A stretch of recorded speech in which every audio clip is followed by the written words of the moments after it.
Oh, magandang gabi ha. Para sa lahat ng manonood ha. Paano nga ba magbukas ng maling?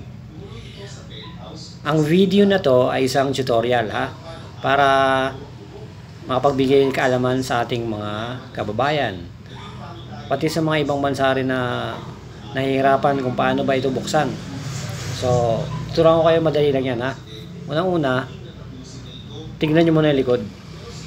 Siyempre, check nyo muna kung mayroon bang problema o kung expired na ba siya o hindi. So far 2028 pa ang expiration nito so proceed na tayo sa pagbubukas nito. Okay, diba bilog yan ha. Hanapin nyo yung ganito. So ang gagawin nyo igaganyan nyo lang siya,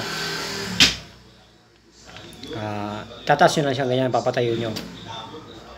Pag tumayo na siyang ganyan, ganyan nyo, ikot nyo lang. Tapos, pasok nyo yung daliri nyo dito. Ayan o. Kung halimbawa, hindi kasya kung mataba ka, kung yung hinduturo mo hindi kasya, pwedeng ito. Pwede hindi liit, palasinsingan, yung gitna. Pero, ang pinakamaganda talaga, para may puwersa kayo, ito, yung gitna. So, tapos itong kamay nyo, mga daliri nyo pala, gaganyan nyo ha.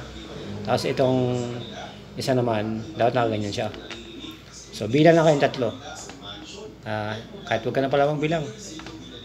Medyo mahirap ha. Mahirap to guys ha, pero dapat ano nyo, pag-aralan nyo mabuti. So, mahirap nga. Gaganyan lang ha, subukan nyo ha. So, 1, 2, 3. Mahirap guys ha. Hirapan din pala pagbubukas ng maling no. Yan, ganyan. Yan natin. Ito lang ha. Hirap. Yun. Buksan din natin. Set book. Yan. Yun.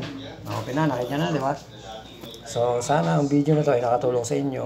Bye-bye.